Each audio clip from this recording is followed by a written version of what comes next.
নয়া মানুষ। চরের মেহনতি মানুষের জীবন ও প্রকৃতির খেয়ালিপনার বিভিন্ন দিক, সাথে বানভাসী মানুষের গল্পে নির্মিত সিনেমা নয়া মানুষ। মাসুম রেজার চিত্রনাট্যে যে ছবি দিয়ে বড় পর্দায় নির্মাতা হিসেবে আত্মপ্রকাশ করছেন তরুণ নির্মাতা সোহেল রানা বয়াতি।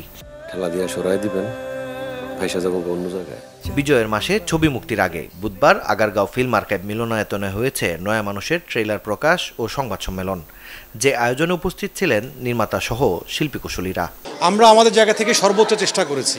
এখন প্রিয় দর্শক, সমস্ত কিছু আপনাদের উপরে। আপনারা হলে আসলেই, সিনেমা দেখলেই আসলে আমাদের সমস্ত কষ্ট পরিশ্রম সার্থক হবে। আপনাদের কাছে স্বনির্বন্ধ অনুরোধ, আপনারা হলে আসুন, সিনেমা হলে আসুন। আমাদের সিনেমা আবার প্রাণ ফিরে পাক, নয়া মানুষের মাধ্যমে আমাদের সিনেমা আবার ঘুরে দাঁড়াক। দর্শকদেরকে বলতে চাই, আপনারা প্লিজ হলে এসে ছবিটা দেখবেন। আমাদের তাহলে এত কষ্ট, এত যন্ত্রণা করে একটা সুন্দর গল্প শেষ করতে পারাটা, এবং সেটাকে একদম প্ল্যাটারে সাজিয়ে আপনাদের সামনে আমরা নিয়ে 6 তারিখ আসছি, 6 ডিসেম্বর। আপনারা যদি সবাই হলে এসে সিনেমাটা দেখেন, তাহলে আমাদের যাবতীয় কষ্ট সার্থক হবে।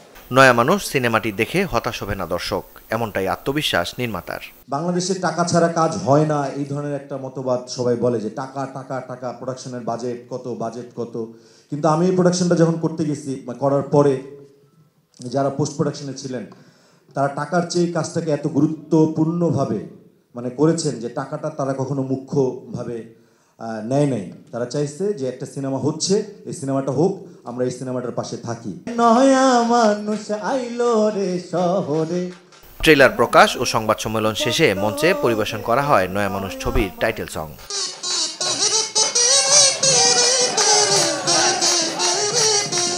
মাকসুদুল হক ইমু, চ্যানেল 24, ঢাকা।